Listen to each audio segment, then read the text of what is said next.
Ubushikiranganji bwo kubungabunga amagara y'abantu no kurwanya sida buramenyesheje abenegihugu bo mu gisagara ca Bujumbura mu ntara za Bujumbura na Cibitoke ko ikiza ca korera casubiye kwibonekeza mu bice bimwe bimwe vyaho iwanyu. Igenekerezo rya 4 Nyakanga 2023 harafashwe abantu bashashe bashika ku 12 bavuye mu burere ubuvuzi bukurikira mu buraruko bw'isagara ca Bujumbura, abantu babiri bo muri zone Buterere ahitwa kwisamariro, abantu babiri bo muri quartier Nyabagere ya zone Gihosha, n'umwe wo muri quartier Muyaga, hamwe n'umuntu umwe wo muri quartier Muramvya ya zone Kinama. Mu karere k'ubuvuzi k'ubumanuko bw'igisagara ca Bujumbura, umuntu umwe wo kumuyira muri zone ya Kanyosha. Mu karere k'ubuvuzi ka Isare mu ntara ya Bujumbura, umuntu umwe wo ku mutumba wa Gakungwe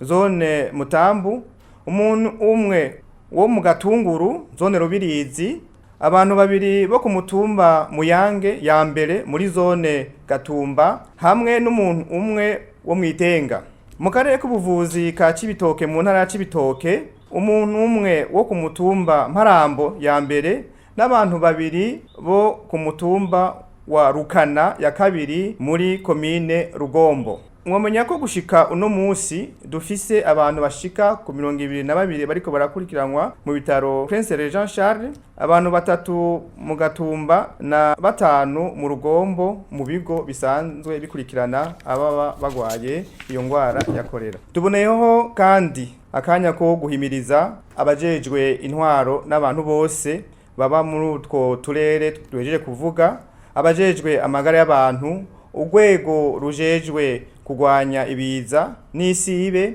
hamwe na Croix Rouge ku bikorwa bariko barakora mu ntumbero yo kugwanya ico kiza ca korera. Twibukanye kandi ko korera yandukira biciye mu mfungurwa canke kunywa ibinyobwa vyanduye imigera y'iyo ngwara. Dusavye abantu bose baba mu kiyaya Cimbo kuva mu Cibitoke ca Rugombo gushika Inyanzarake gushira mu ngiro izi ngingo zikurikira kugira twirinde ico kiza: gukaraba amazi n'isabuni imbere yo gufungura, gukaraba amazi n'isabuni igihe cyose uvuye mu kazu ka sugumwe,